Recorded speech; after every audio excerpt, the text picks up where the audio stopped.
เน็ตล้านนา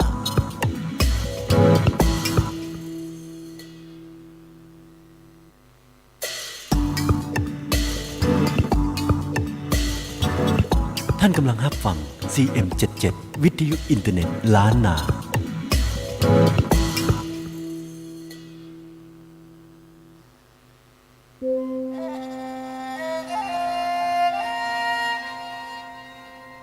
กำเมืองถ้าคนเมืองบอกอู้แล้วไผ่จะอู้เจ้า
บูชายึดมั่น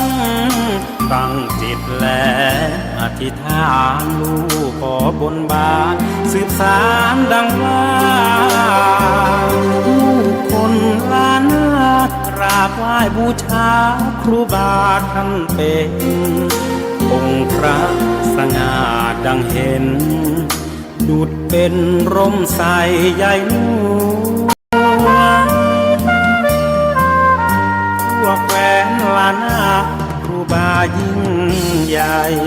ชื่อจริงท่านศรีวิชัยคุ้มครองเชียงใหม่และไทยทั้งปวงลูกหลานแห่นห่วงเฝ้าและห่วงดังดวงชีวาองค์ท่านคุ้มครองเรื่อยมาปกปักรักษาเมตตาคนดีนักบุญล้านนาท่านครูบาศรีวิชัยตำนานของท่านยิ่งใหญ่ชื่อเสียงเกรียงไกรทั่วไทยทินเหนือสร้างบารมีธรรมอุปถัมภ์คำจุนช่วยเหลือปกป้องพี่น้องชาวเหนือเชื้อไขถิ่นไทยล้านนาลูกขอพนมก้มกราบไหว้สาขอพรองค์พระครูบาโปรดช่วยเมตตาบรรดาลูกหลานชีวิตลูกนี้คงมีโอกาสอีกนานจะขอตั้งปณิธานอยากสืบสานลานนารมเย็น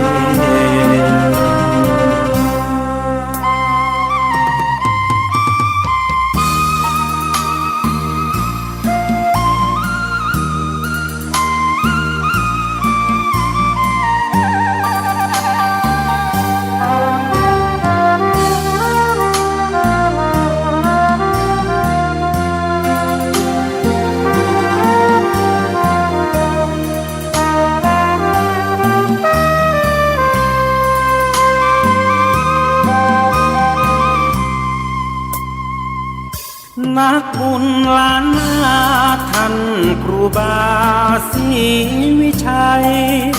ตำนานของท่านยิ่งใหญ่ชื่อเสียงเกรียงไกรทั่วไทยทินเหนือสร้างบารมีธรรมอุปถัมภ์คำจุนช่วยเหลือปกป้องพี่น้องชาวเหนือเชื้อไขถิ่นไทยล้านนาลูกขอ นมก้มกราบไหว้สาขอพรองค์พระครูบาโปรดช่วยเมตตาบรรดาลูกหลานชีวิตลูกนี้จะทำดีตลอดกาลจะขอตั้งปณิธานจะศึกษาลานอารมณ์เย็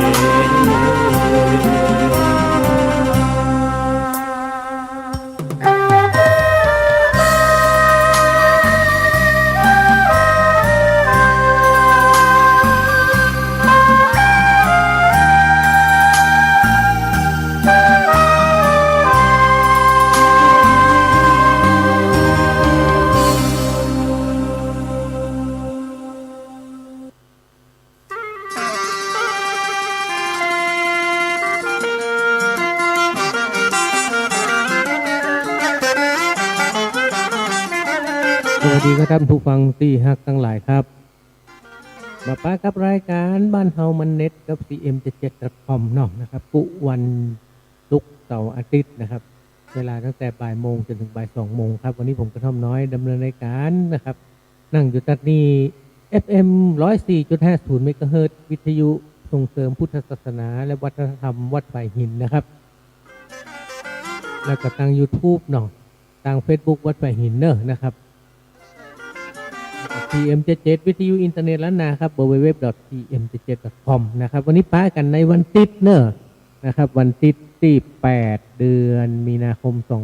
2569นะครับโอ้วันนี้ก็อากาศก็ยังเหมือนตะวานะครับแต่ช่วงนี้กับเพิ่นบอกว่า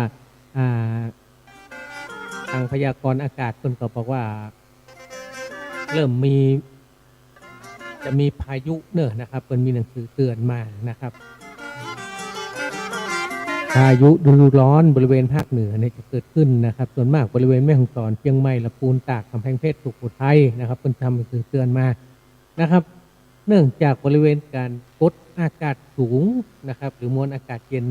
จากประเทศจีนปกคลุมภาคตะวันออกเฉียงเหนือและของทะเลจีนใต้นะครับส่งผลให้มีลมใต้ลมตะวันออกเฉียงใต้พัดขึ้นมาจากทะเลจีนใต้นะปกคลุมภาคไทยตอนบนนะครับ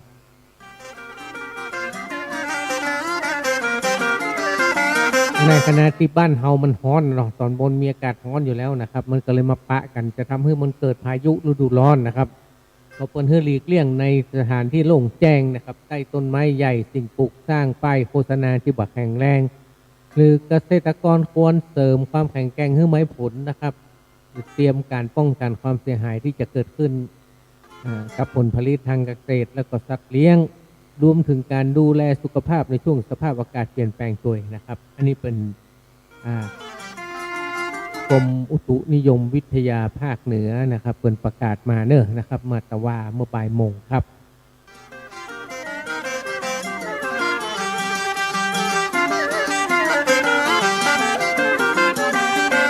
วันนี้นะครับเริ่มต้นด้วยเพลงของ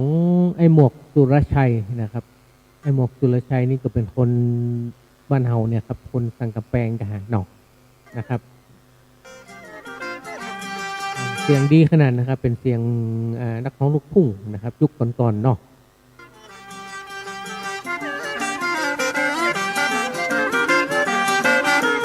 เพลงที่ชื่อว่านักบุญแห่งล้านนานะครับก็เพิ่นจะกล่าวถึงท่านครูบาศรีวิจัยเนาะนะครับเป็นนักบุญแห่งล้านนาที่เราถึงบ่ลืมนะครับเพราะว่าเพิ่นบำรุงศาสนานะครับบ้านเฮาฮือเจริญรุ่งเรืองไปเนาะวันนี้นะครับจะเปิดเพลงแนวตลกของดีกว่าเนาะนะครับแต่ว่านี่เพลงเงินกำเมืองเก่านะวันนี้ก็เอาเพลงตลกมาเปิดให้กันฟังจะได้ตาเป่งพ่องนี่เนาะ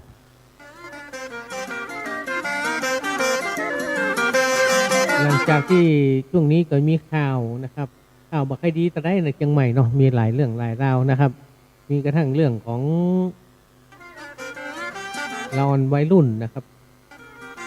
ปาดหน้ารถกันแล้วก็ ลุมสองลุมหนึ่งเนี่ยคืออ่าคนส่งอาหารหรือแกล็บเนี่ยครับแกล็บฟู้ดเนี่ยครับสลบก็เลยมีการถ่ายคลิปกันไว้เนาะแล้วก็มีการเดือดดานกันสำหรับหมู่แกล็บนะครับที่เปิ้นทำมาหากินบริสุทธิ์เนี่ยนะเนาะ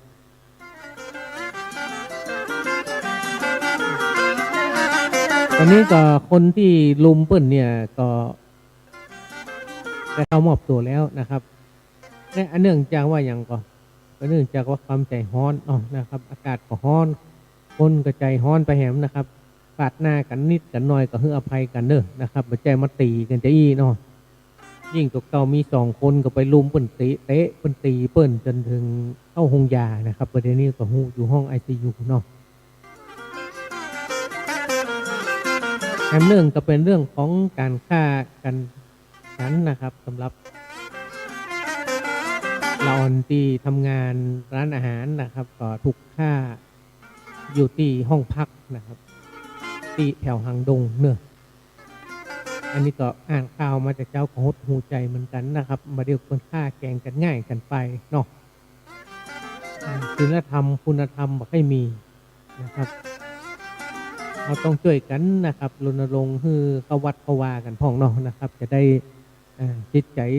พุทธพ่องสะอาดนะครับแล้วก็จะได้ใจบ่ฮ้อน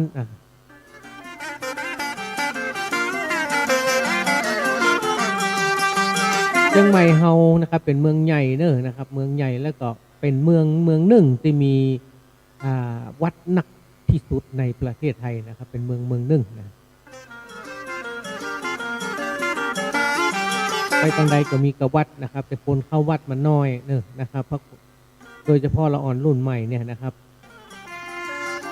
ส่วนกับเขาวัดเขาวาพ่องก็ดีนะครับสมัยก่อนยุคก่อนมันจะมีพุทธศาสนาวันอาทิตย์นะครับประเดี๋ยวนี้รู้สึกจะมีอยู่บางวัดก็หาบางวัดก็บ่มีแล้วเนาะและปีนี้ก็ยังดีนะครับช่วงเดือนเมษายนก็จะมีการบวชสามเณรภาคฤดูร้อนนะครับอันนี้ก็เป็นส่วนหนึ่งนะครับเอาเราอ่อนเข้ามาคัดเกลาในเรื่องของคุณธรรมศีลธรรมเนาะนะครับเอาพุทธศาสนาเป็นที่ตั้งนะครับ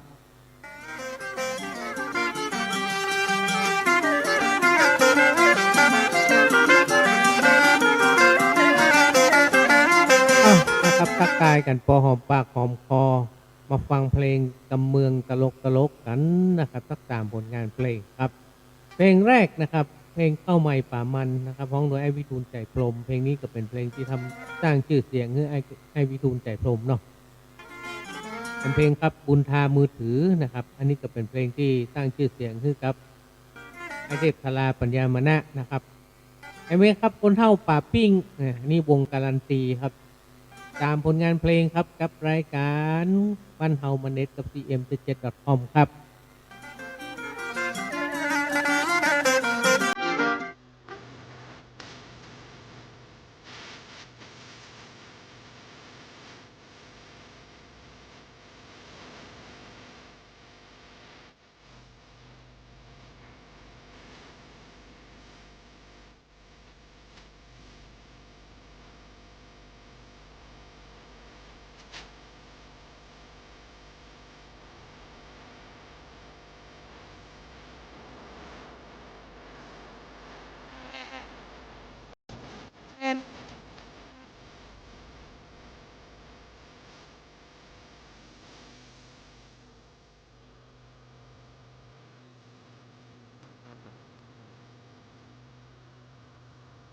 แล้วก็หาให้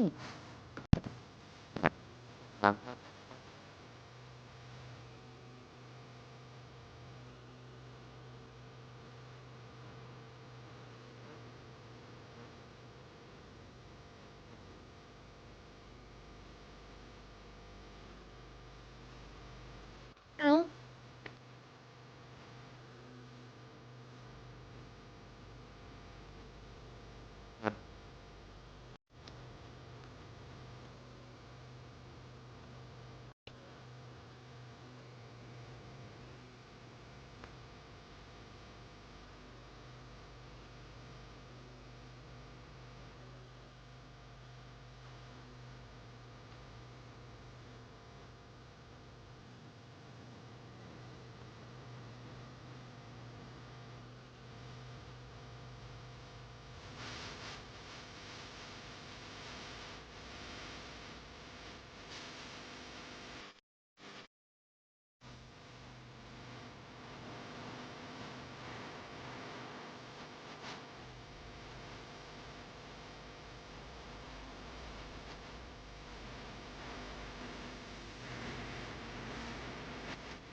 แต่มันต้องบอส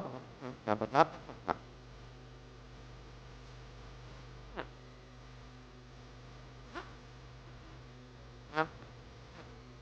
ได้เนาะแทน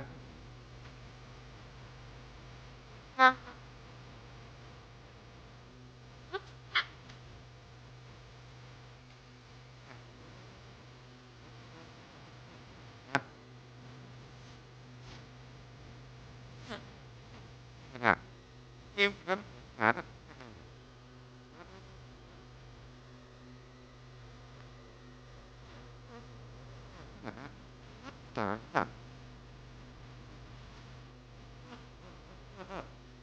หมือนกัน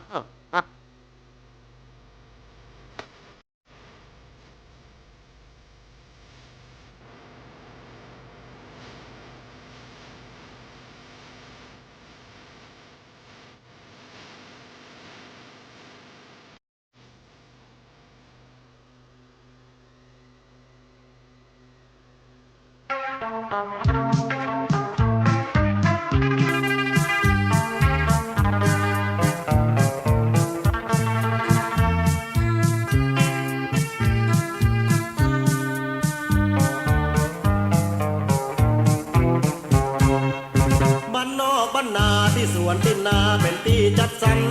นายทุนเอาเงินใส่พานเงินหมื่นเงินปันบักกึดสนใจเงินแสนเงินล้านสนุกเบิกบานสำราญใจใจมั่งมีเป็นเศรษฐีใหม่จะมาจะไปปิกอัพโชว์โชว์ แม่เฮ้ยปอเลี้ยงมุนทา ปะกันจัดเหมือนโอ้โหตั้งแต่ขายตี้ไก่หนนี่ตั้งราศีดีแต่เนี่ยพอเลี้ยงเหล้าสัก2 ตองเหรอ เรื่องเหล้าโกงเหล้าตองนี่ไอ้เลิกกินเมินละไม่ได้ไอ้กินเหล้าฝรั่งละ โอ้ไอ้บุญทาไปกินเป็นอย่างนะคนเลี้ยงผมสัก2 ตองนะ เอาปะเอาเหล้ามาสัก2 ตองอ่ะ พอเลี้ยงบนทางกันนี่ เดี๋ยวขออนุญาตเด้อเนอะ อันยังรู้เลยรู้เลย โอ้ยเปิ้นว่ามือถือบังหูอยู่เฉยๆฮัลโหลแม่กาอันนี้ป้อนเนอะป้อนขออนุญาตกินเหล้าสัก2 ตองได้ไหมเนอะกินน้อยเดียวแล้วป้อนเมือละเนอะ ว่าทอมาดมันจะนักแล้วไปแล้วก็หาจะกินเหล้านี่ก็บัดอโลหาเมียตั้งบ้านบักเกิดฮอดตะกอนน่ะเหล้าเปิ้นค้างก้นขวดที่ไหนเอาแก้วมาเงินกินแล้วเงินบักหามลอกกองถมน้ำลายถุยเนี่ยเปิ้นมาหอกไม้บัวสักวันน่ะเจ้าจะรู้สึกมาหูจักตุก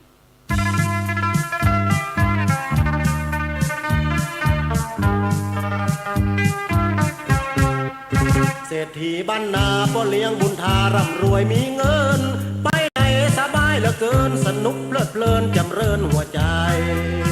ตัวอยู่ในเวียงจะอู้กับเมียโทรหาทันใด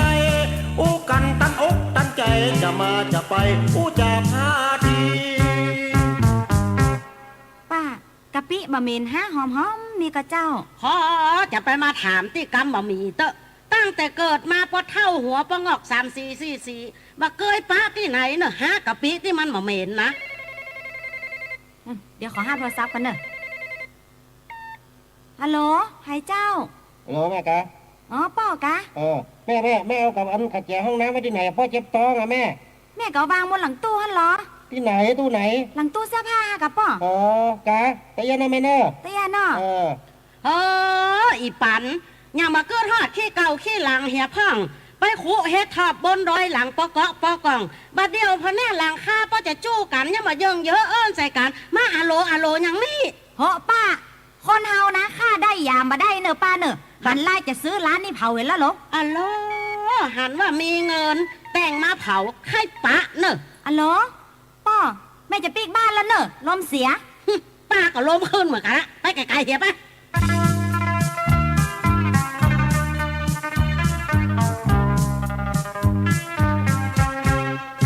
คนเลี้ยงบุญทาจะไปจะมากำก้ามือถืออวดเอ็นหรือเปิ้นลำลือบุญทามือถือวางมาดผู้ดีเพื่อนฟูงมิในติดต่อเร็วไวอู้ใดอู้ดีฟ้าฟอมแปะจุ้ยเต็มตีบุญทาเศรษฐีเปิ้นมีมือถือป้าไปว่ายังคือเมียเขาอ่ะเมียเขาโคตรต้องยองไปบุญอ่ะ ว่าอย่างฮือบาทได้แล้วมันมีอย่างก็ อ๋อป้าเกิดกะเฮาเป็นไผ่ผมเป็นไผ่เมียผมเป็นไผ่อ่ะแต่ก่อนนี้อาจจะผลตุกกันยาบัดนี้ผมรวยขายตี้ขายหนได้เงินไป10 ล้านหรอ อ๋อ10 ล้านแล้วมันใจคนกะ มันแม่นคนก็แม่นแต่มันคนละจานเดี๋ยวเงียบขอโทรไปหาแม่ก่อนฮัลโหลใครอ่ะอีจอยกะแม่ไปไหนแม่ของอ้ายอ่ะแม่ของอ้ายห้องแม่มาโทรมาห้ามสากรรมแม่อยู่ก่ออ๋อนั้นแม่กะอ๋อแม่สวัสดีครับแต่ยันโอ้บาทาขอเตอะตั้งแต่วันนี้เป็นต้นไปบ่ฮือมาโทรที่นี่ตึงผัวตึงเมียเอาไปโทรที่อื่นโอ้ยป้าเฮ้ยจะไปโทรที่อื่นคนอื่นเขามาหันเขามาโทรที่นี่มันซุ่มอย่าจะไปมากนักระวังเฝ้าจะตัวมาเนอะระวังเนอะ มันมีทางบุญทามือถือใช่ยัง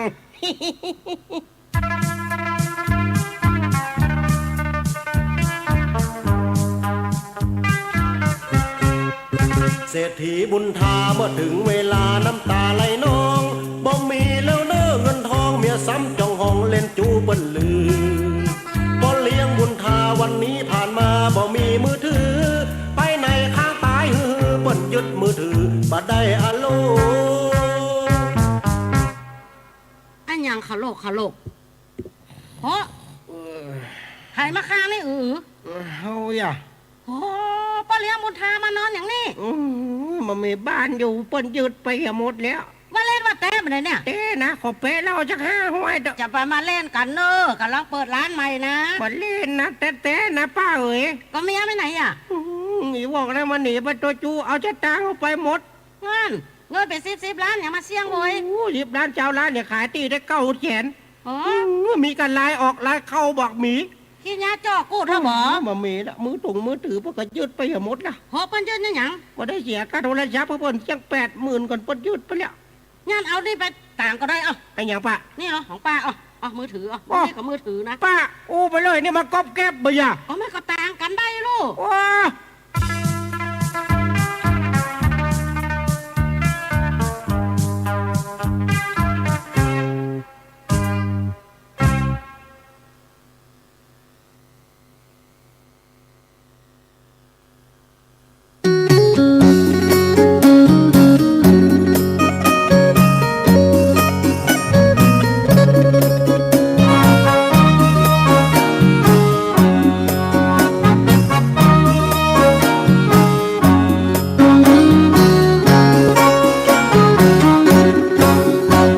สังคมบางส่วนมันมีจริงคนเท่าปากปีแท้กาก่อนว่าบ่ได้กินกับพายน้อยอกมองใจชอบตีฉินนินทาถ้าใครมีเงินก็นับเป็นน้องเป็นพี่คนเท่าอย่างนี้ก็มีตัวกันถ้าเงินบ่มีเปิ้นตึงบ่ถามหา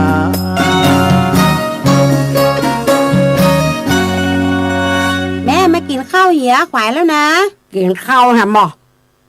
กูถึงกายของกินแกงผักกาดทำมันเนาะแม่กับพ่อให้ก่อนก้าถ้าบาใจแกงผักกาดก็แกงผักระมาแกงผักระก็แกงผักบังโอ้ก็จะเนี่ยจะได้อะเฮาก็กินอย่างเงี้ยเนี่ยกันก็ดีเนี่ยกูก็เดินหาไอ้น้อยปีแล้วมันมาบ้านกูกินชิ้นหวานค่ำก็มันเปิ้นมาหรอจะกินยังได้ก็ได้กะอันเฮานี่กะเนี่ยเฮ้ยแม่กินตึงวันอ่ะมันก็พักพ่องจิ้นพ่องอาไก่แม่มากินก็กินหมกมาคือมันตายเลยกินเหี้ยก็เดี๋ยวเขาก็จะไปต้งเลยนี่ไปต้งแมลงกันบึดมึงก็เอาพักปังมาทำชักหาบเนอะกูล้ำมักกาย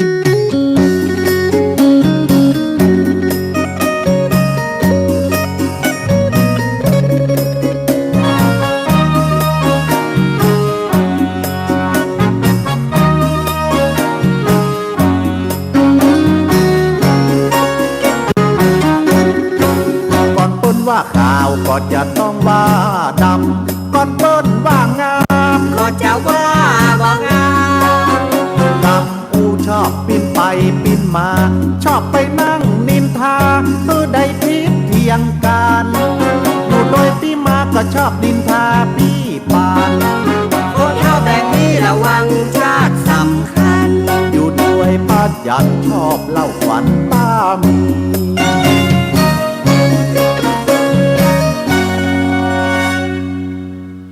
ลูกมาเมื่อเจ้าเมียบ่าอายมันก็ไปไหน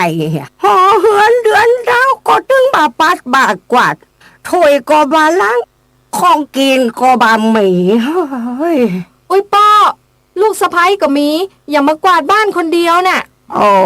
มาใจลูกตับลูกตองมาได้กินแห้ง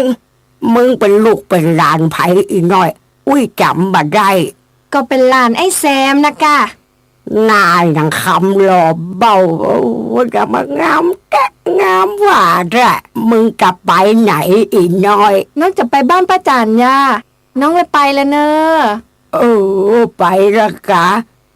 โชคดีเด้อลูกหลานคนงามและอ่อนตะวาวันชื่นสูงเกิงเดิงอย่างผีเพศ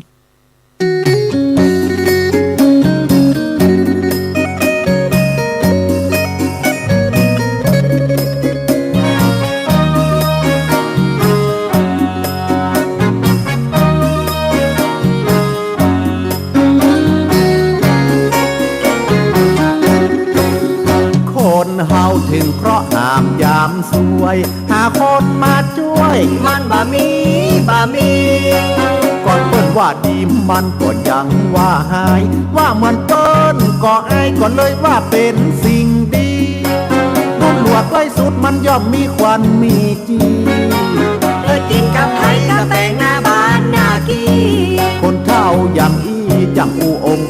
หลังมือ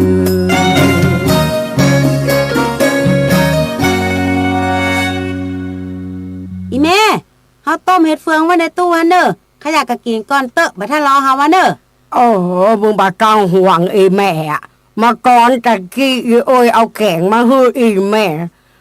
ก็มันจับพริกจับเกลือล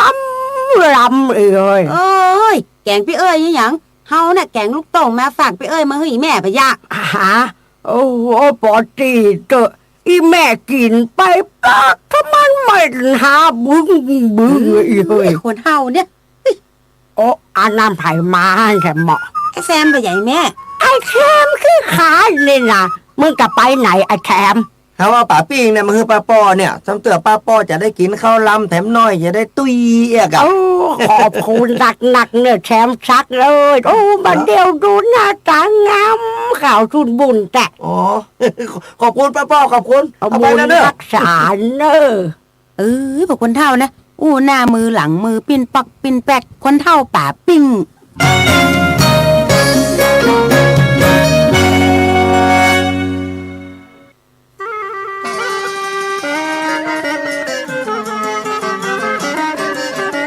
ผ่านไป3 ผลงานเพลงนะครับ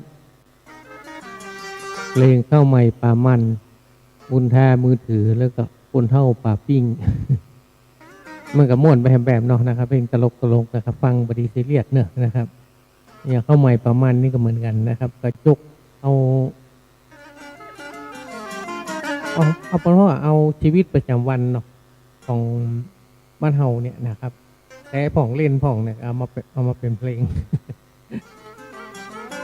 โดยเฉพาะเพลงบุญทามือถือนะครับที่ไอเทพธราปัญญามนะนะครับเอามาเป็นเพลงเนาะยุคหนึ่งสมัยก่อนยุคนั้นเนี่ยใครมีมือถือนี่มันสุดยอดหรอกมือถือแปลงแต่ก่อนเป็น3-4 หมื่นปุกหายิ่งยุคใหม่ๆเนาะมาใหม่ๆยังเป็นมือถือเพราะว่าโนเกียอะไรอย่างเนี้ยได้ยกเป็นนั้นเป็นตั้งนะรู้สึกว่าเป็นนั้นนักแกไป10 กิโลเพิ่งหา มีแบตแล้วก็มันจะเป็นมือถือเพราะว่าโทรศัพท์เคลื่อนที่อีเนาะเป็นมือถือเตื้อนะครับโทรศัพท์เคลื่อนที่ยุคโมโตโรล่าสมัยโอ้โหยุคไหนปี2500น่าจะประมาณ503ปลายนะเนาะ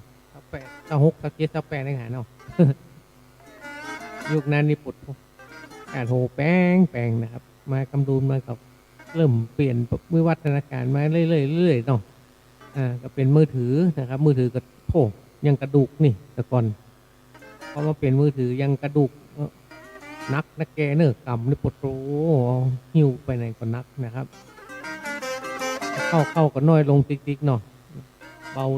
ลงนะครับก่อนที่จะมีมือถือนี่เป็นมีแพ็คลิงก์เนาะสมัยก่อนเนาะ แพ็คลิงก์นี่ไปจะไปไหนก็ต้องส่งข้อความซึ่งกันและกันบอกไปฮันเนอร์ไปนี่เนอร์โอ้ส่งหลายแบบนะครับเปิ้นมีโอเปอเรเตอร์ตัวหลอกนะเมื่อก่อนเป็นพนักงานแพ็คลิงก์นี่นะยุคนั้นโอ้นะครับมานึกถึงมาเดียวจ้ะมันจะมาเวเนาะนะครับโทรศัพท์มือถือประเดี๋ยวนี้พออย่างมีแนนฮันมดนะกูอย่างทีวีว่ะมีฮันมดนะครับดูทีวีก็ดูฮันได้ดูหนังดูอย่างสปะอยู่ฮันมดนะครับโซเชียลเน็ตเวิร์กยังมีฮันมดนี่คือเป็นวิวัฒนาการนะครับของโลกเนาะนะครับที่เราก็ต้องตัวมันฮื้อตันแต่วิวัฒนาการในเรื่องของคุณธรรมศีลธรรมเนี่ยนะครับจะไปให้มันเป็นวิวัฒนาการที่มันไปตั้งหน้าแล้วก็ลืมตั้งหลังนะครับเพราะว่าศีลธรรมคุณธรรมนะครับบ้านเฮาเดียวเนี่ยนะครับมันก็น้อยลงไปจิกๆนะครับในขณะที่วิวัฒนาการในด้านของสิ่งของเรื่องต่างๆเนี่ยมันไปหน้าจิกนะครับแต่ในขณะที่คุณธรรมศีลธรรมบ้านเฮามันทดถอยลงไปจิกๆนะครับเพราะฉะนั้นจะต้องอาศัยนะครับวัดวาอารามเนาะนะครับพุทธศาสนานะครับหรือว่าศาสนาต่างๆนะครับมาช่วยคัดเกลาจิตใจของมนุษย์เฮาเพื่อเป็นวิวัฒนาการที่ดีนะครับ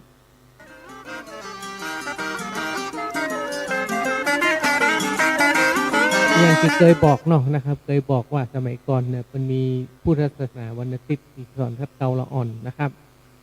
ที่ตั้งศาสนาอิสลามเพื่อก็มีปอนเนาะนะครับเพื่อก็มีการสั่งสอนเหมือนกันนะครับแต่บ้านเฮาบ่เดียวนี้ศาสนาวันอาทิตย์ขั้นหายลงไปห้องนะครับที่จะสั่งสอนละอ่อนนะครับส่งเสริมละอ่อนให้รู้จักนะครับศีลธรรมรู้จักอย่างควรอย่างบ่ควรนะครับบ่เดียวละอ่อนบ่เดียวนี้มัน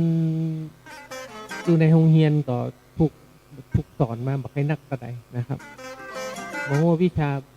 ศีลธรรมคุณธรรมอย่างมีก่อนะครับเพราะว่าละอ่อนบ่เดียวเนี่ย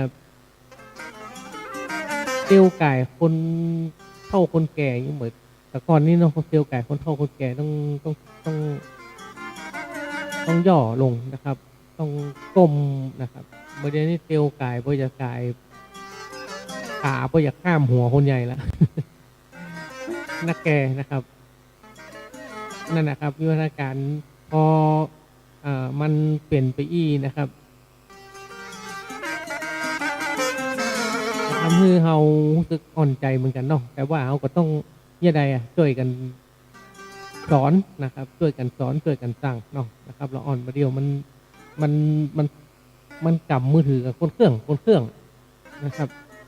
มันจะไปเล่นตัวกันแล้วตะกอนนี่มันเล่นตัวกันแวดตัวกันเป็นยังไปตี้เนาะละออนตะกอนมันจะมีอย่างเล่นหรอมันก็เล่นตัวกันนะครับเป็นสังคมแบบหนึ่งที่สังคมที่เอื้อเฟื้อกันนะครับละออนเล่นตัวกันนะครับถึงจะเกี่ยวกันพ่องแต่ก็ไม่มีอย่างนักนะ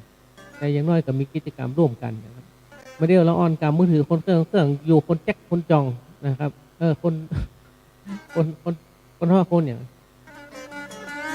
อยู่คนละที่ละต่างอีเนาะคนจอกคนแจงอีกคนจอกคนแจงอยู่คนละที่ละต่างผมว่าละอ่อนนะคนไทยคนใหญ่ก็เหมือนกันนะมาเดียวกับกำมือถือคนตีคนต่างเนาะนะครับแต่ว่าหาการยังเงินกำมือถือยังพออยู่บางเสื้อนะกินนักกินเข้าด้วยกันก็ยังพออยู่ผมว่านะแต่ว่าถึงว่าละอ่อนมาเดียวเนี่ย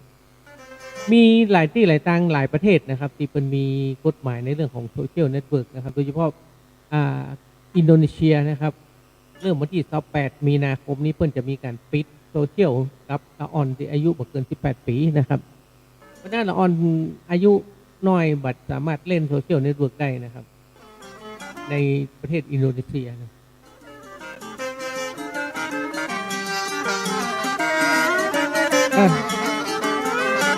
โอเคครับกันนักกันหลายแล้วเดี๋ยวฟังเพลงเห็นสัก3 ผลงานเพลงก่อนแล้วกันเนาะนะครับเพลงของไอ้เหินฟ้าหน้าเลื่อมคนขี้โม้ภาค 2เพลงวอกเมียโดยไอ้ธวัชเมืองเถินแล้วก็แชมป์ด่าผัวนะครับของไอ้ธวัชเมืองเถินเนี่ยตึงภาค 1 ภาค 2เนาะมาฟัง3 ผลงานเพลงครับ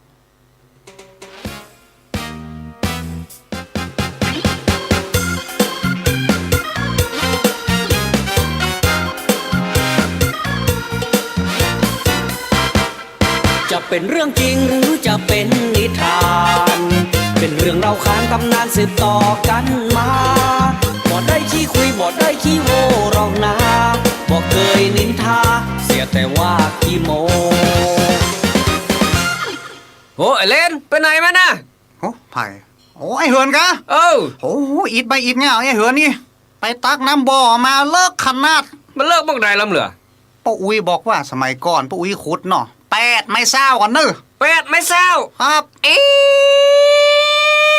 โอ้ยังไม่แต่ว่าน้ำบ่อไปหาเลิกละนี่ก่อนเลิกหมอกใดขนาดเอาใบหินโจ่งลงไปเนี่ยปิกไปบ้าน3 วันปิกมาฟังเสียงมันจะดังจ้ำโอ้อันล่ำเรือเนี่ยการผมกะอย่างแต่ว่านี่ผมไปจอมเบ็ดอ่ะเอาเบ็ดพร้อมแกบ3 คู่เอาไปอย่างล่ำเหลือ3 คู่ก็เอาแกบไปอุ้ยให้ป่ามาไปกินตั้งอื่นพ่องอ่ะผมจอมมาตันโอ้มันนักอันล่ำเหลือครับสู้แฮบ่ได้เป็นไดแต่ว่าไปว่ายน้ำในหนองว่ายไปว่ายมาปันลิมตัวโมกละอ่อนโมก3 ขวบนั้นว่ายมาโจรแฮนะถ้าอุ้มพอนักตะกึกโมก20 กิโลได้นี่จะได้บ่ได้เอาแห่ไปทั้งอันเสร็จแฮแน่โอ้โมลงไปก็เซลผมต้องเปลี่ยนเอี้ยครับแล้วไผ่เป็นไผ่กันเนี่ยก่อนเนาะ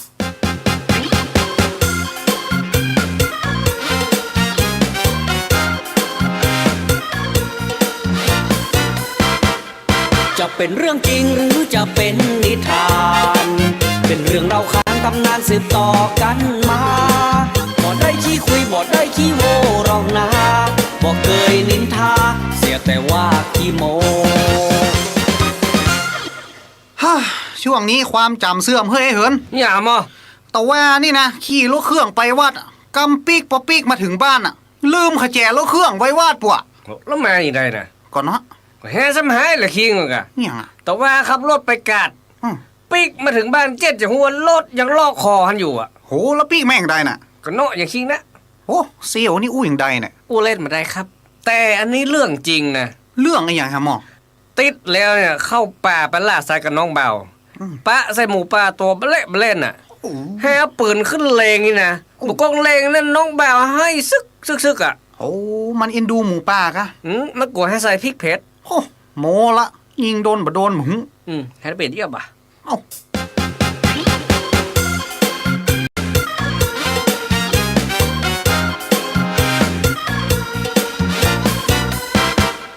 จะเป็นเรื่องจริงหรือจะเป็นนิทานเป็นเรื่องเราค้างตำนานสืบต่อกันมา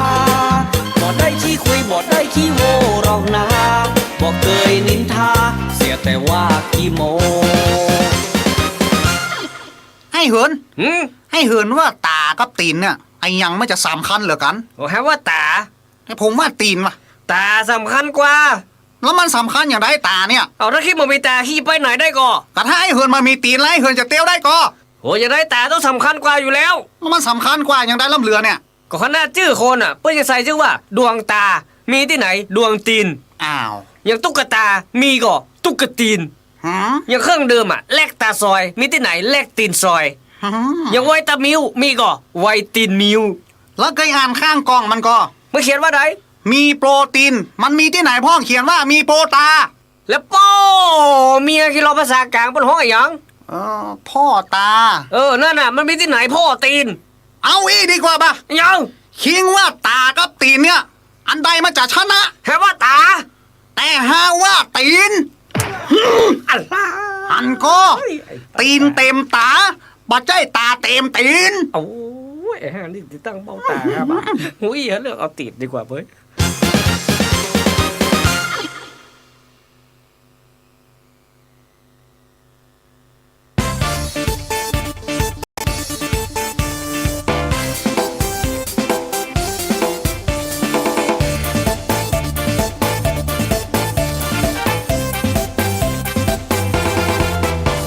ฮัลโหล ตัวมีไหน ว่าใดมีอย่างถึงโทรมา บ่มีหยังโทรมาบ่ได้กะหา เฮ้ยเนาะบ่มีเวลาหมกอีเนอร์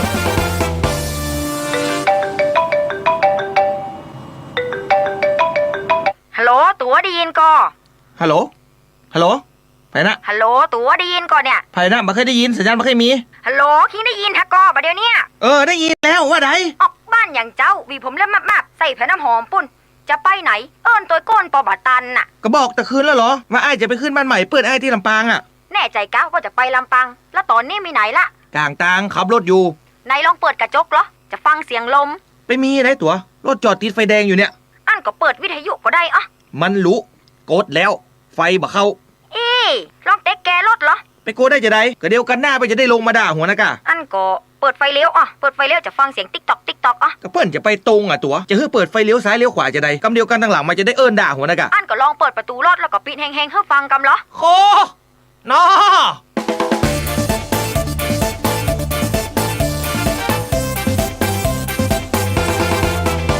ฮัลโหล ตัวมีไหน ว่าใดมีอย่างถึงโทรมา บ่มีหยังโทรมาบ่ได้กะหา เฮ้ยเนาะบ่มีเวลาหมกอีเนอร์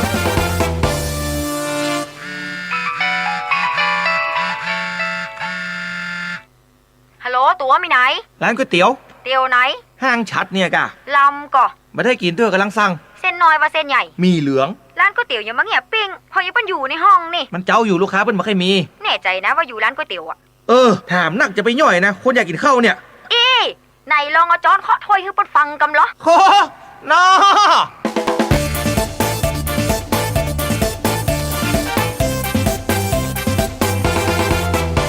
ฮัลโหล ตัวมีไหน ว่าใดมีอย่างถึงโทรมา บ่มีหยังโทรมาบ่ได้กะหา เฮ้ยเนาะบ่มีเวลาหมกอีเนอร์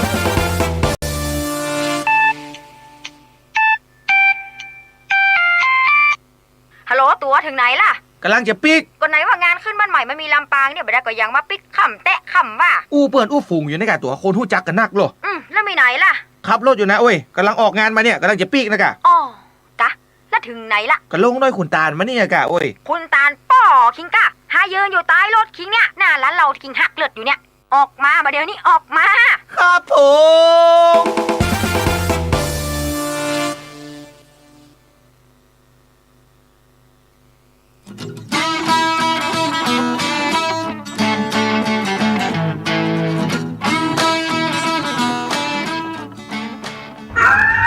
เจ๊สวัสดีเจ้าเจ๊อันนี้เป็นร้านสำซอนก็เจ้าเสริมสวยอุ้ยแบบเลยเราจะมาสาดอกใจเจ้า เจ๊ต้องเอาแต่ทำเบยๆนี่ยังเพราะเจ้ามีงานต่อเจ้าไปงานไหนยังอ่ะไปงานดินเหนียวกับผู้ชายเจ้าดินเนาะ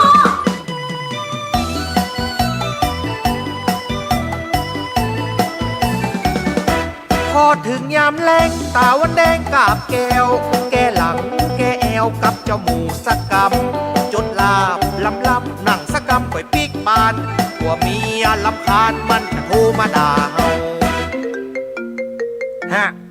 ฮะว่าละลิ้นมาตันเข้าปากโทรมาละฮัลโหล สู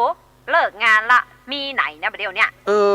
ไอแวะมากินกับเพื่อนไอ้นี่น้อยหนึ่งตัว ก็บอกแล้วบ่ใช่กะเลิกงานอ่ะห้ามไปนั่งร้านเหล้าอะ ข้าไม่ได้นั่งเหรอข้ายืนมาอย่า นั่งก็จ้างจะยืนก็จ้างค่าบาทสอบพ่อเวลาพ่องกะประเดี๋ยวนี้มันกี่โมงกี่ยามแล้วหึ โหก็นาฬิกากับติดฝาบ้านให้โลสูก็สูยังบ่พอคนเดียว บอกคือสูบ่ใช่คือสูมาบอกคือข้าตกลงสูจะปิกมาใดน่ะ ก็น่ะข้าจะปิกมาได้ดี มึงเฮ้ย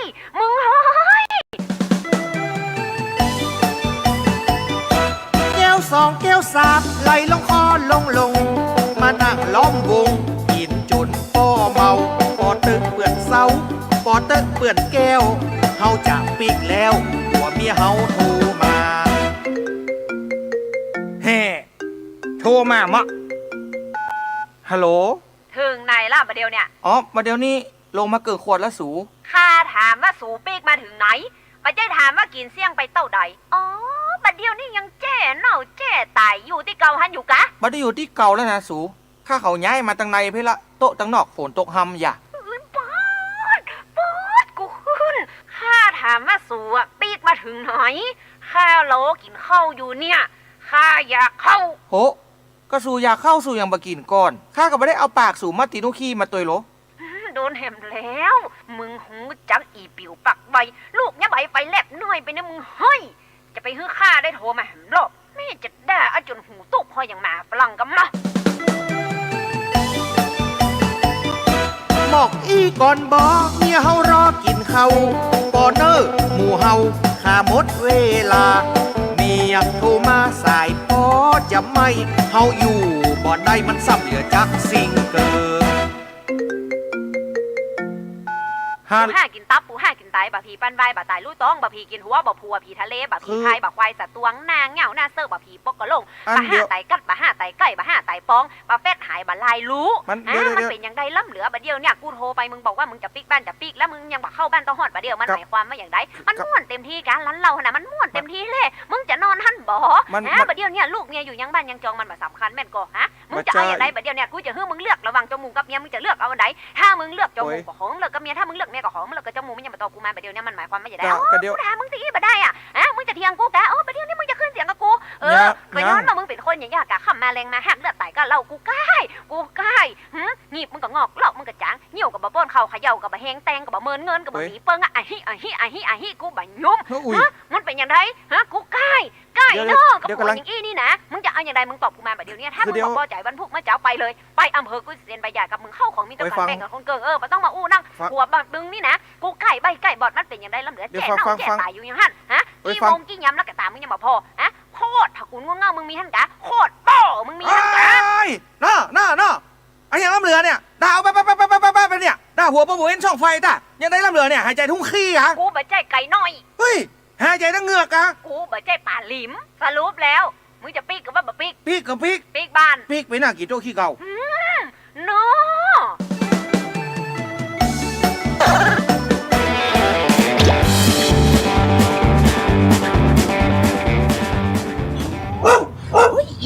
อีกเงาอีร้านอีห้าพวกอย่าเพิ่งกูได้เข้าเห็นซ้ำเนอะอีห้าด่าต่ออันลำเหลือกูไม่ได้ไปละดินเหนียวดินเนอร์กูอ่ะอีห้าต้องไปแข่งแชมป์แต่ปวดมันตายนี่แม่ก็เอากูอยู่ได้กูไม่ใช่ผีกูเป็นคนงามเนอะน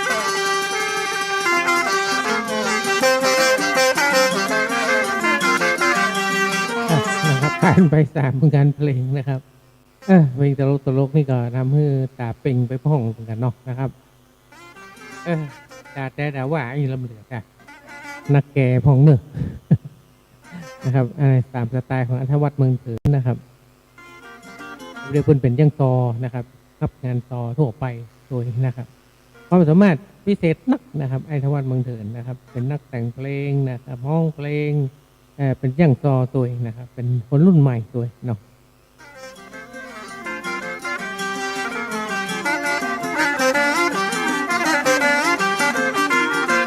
วันนี้เลยมาได้อู้ถึงเรื่องของ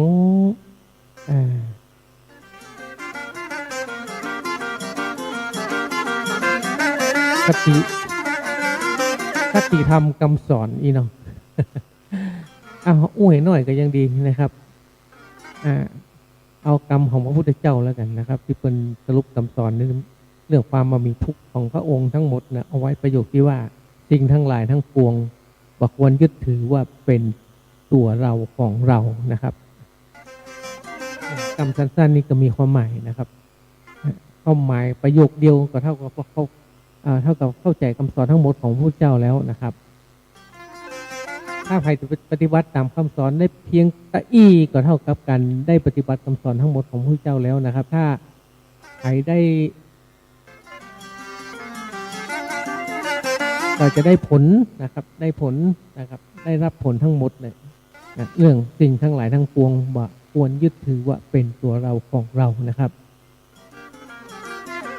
เพราะว่าคำสอนพระพุทธเจ้านั้นถ้าเขาเข้าใจแล้วก็สามารถที่จะสรุปแล้วก็ให้เหลือสั้นที่สุดก็ได้นะครับแล้วจะขยายออกไปได้อย่างนักเลยนะครับคือเมื่อเราสรุปให้เหลือสั้นที่สุดก็ได้สรุปได้ว่าให้ปล่อยวางทุกสิ่งทุกอย่างจะได้บ่มีทุกข์เนี่ยนะครับเนี่ยสรุปแต่เราสามารถนำไปขยายอธิบายละเอียดต่อไปได้อย่างสอดคล้องได้จะนักจะหลายนะครับ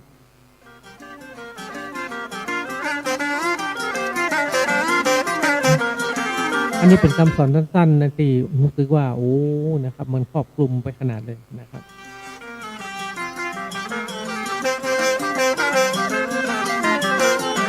เร็วพอเวลาแล้วโอ้นะครับแล้ว7 นาทีนะครับผมจะส่งท้ายด้วยเพลง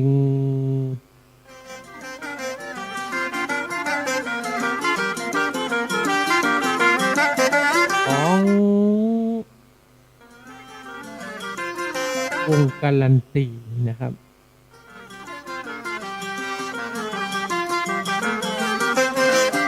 เพลงที่ชื่อว่าลำไยใส่สารลำไยใส่สารเพลงนี้ก็ช่วงลำไยช่วงนี้ยังมาออกเกินนะต้องระมัดระวังว่าจะออกพุ่นในช่วงปลายเสียงหาพวกหาเนาะลำไยตัวนี้หลายที่หลายต่างกับจ่อพ่องกับจ่อหลายยังเหมือนมีจ่อเสื้อกระหานะครับแต่ว่าระวังฝนลมนะครับต้องเอาไม้ค้ำนักๆนะบ้านเฮานี่เป็นเมืองยังโดยเฉพาะลำพูนเนาะเป็นเมืองลำไยนะครับเชียงใหม่ก็นักเหมือนกันนะครับทางสัมปะตองทางสายใต้เนี่ยแต่ลำไยก็นักนะครับทางทอดร้อยเต่าอย่างพวกนี้นะครับเป็นเพราะว่าเป็นผลไม้เศรษฐกิจของบ้านเฮาเนาะส่วนใหญ่แล้วจะมีอุปสรรคก็คือเรื่องฝนเรื่องลมในช่วงนี้นะครับมาเฮ็บตกห้องเนาะนะครับลำไยกำลังจะเริ่มปรับตัวนะครับแล้วจะเริ่มมีจ่อพวกสักหลังปีใหม่กันฮะเนาะเดี๋ยวนี้มันจ่อได้หมดทั้งคู่ฤดูกาลนะครับเพราะเป็นใจใส่สารเอานะครับเป็นกล้าหูสูตรมาได้หลายปีเป็น10 ปีเหมือนกันเนาะ10-20 ปีเหมือนกันว่าลำไยนี่ยังเป็นอี้ได้นะครับออกนอกฤดูกาลได้เป็นว่าเอาสารอย่างหู้นะครับที่เป็นต่ำบอกไฟนะเอาไปเอาคนน้ำหาเอาไปมาลำไยออกนอกฤดูกาลก็เลยหู้ลำไยมันใส่สารแล้วมันออกนอกฤดูกาลได้นะครับส่งท้ายด้วยเพลงนี้แล้วกันลำไยใส่สารนะครับแล้วก็ล่ำลากันไปก่อนปะกันใหม่วันศุกร์หน้าเนอะนะครับตั้งแต่บ่ายโมงจนถึงบ่าย2ตั้งสถานีเนี่ยนะครับวิทยุส่งเสริมพุทธศาสนาและวัฒนธรรมวัดไผ่หิน 104.50 เมกะเฮิรตซ์นะครับหลายที่หลายตังครับ www.cmjj.com วันนี้ผมก็ทำน้อยล่ำลากันไปก่อนครับปะกันใหม่ติดหน้าครับสวัสดีครับ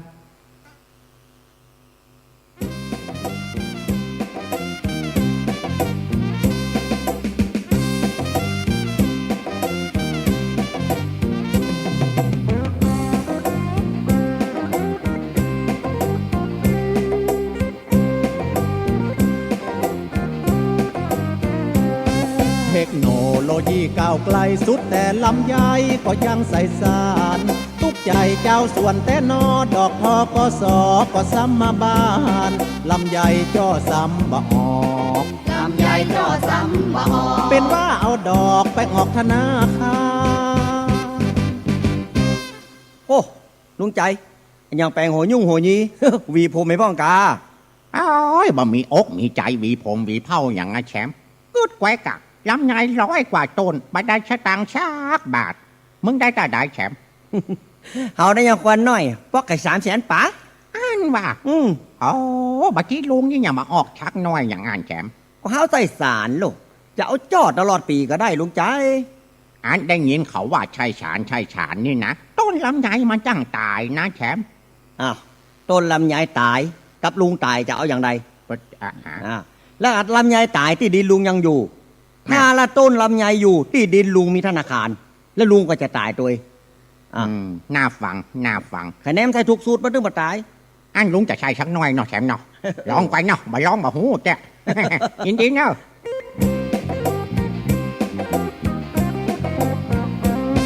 ลำใหญ่เนาะลำใหญ่ต้องตัดสินใจต้องได้ใส่สารสมัยยุคพัฒนาแปลงสารขึ้นมาออกทุกฤดูกาลตามต้นใส่สัก1 กิโลสาธุขอมันใหญ่มันโตโดยเต้าบาโอบาเป้าบันลานปะลุง วันนี้มาสวนเจ้าจ้ะ ไอ้แชมป์กะ ครับ โอ้ก็มาใช่ฉานลำไยหน้ากะปีนี้จะเอาจ้อมันออกอย่างบอกไฟดอกวังดินจะกำ คืออย่างอีนะแชมป์มาเดี๋ยวนี้พ่อเลี้ยงคำปานช่างมาละโทรมาถามตึงวันนะปีนี้ลุงจะล้างหนี้300,000 ป่ายชักกำนะแชมป์ แล้วลุงไปใส่เกินเนอะเขาก็อย่าไปสวนเขาใต้ในกามาไปเดินที่จอดเนี่ยมั้งล่ะ อันบอก ครับ โชคดีเนอะแชมป์เนอะ ครับ แจ้งมาเตือนบอกให้ใช้หนักคอยเพื่อหนักกันหนักมาต้องมาเตือนขนาดลงสวนมาจากที่นกเอียงห้องพ่อเลี้ยง แววพ่อเลี้ยงออกรุ่นเนี่ยเขาจะใช่ติ๊กจะใช่ติ๊กเอามันจ่อเหลือเปิดนะปีนี้นะปอกแน่ปีนี้ปอกแน่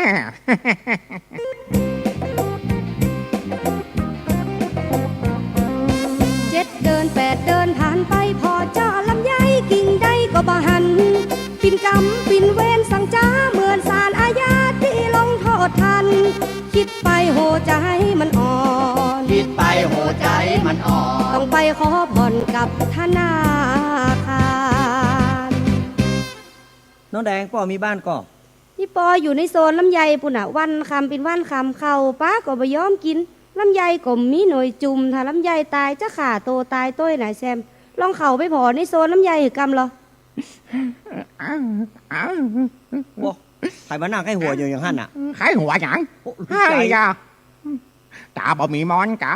ใช่ฉานลำไยหมดไป30,000 ป่ายบัดจ้อเขาก็ฉอยืดเนี่ย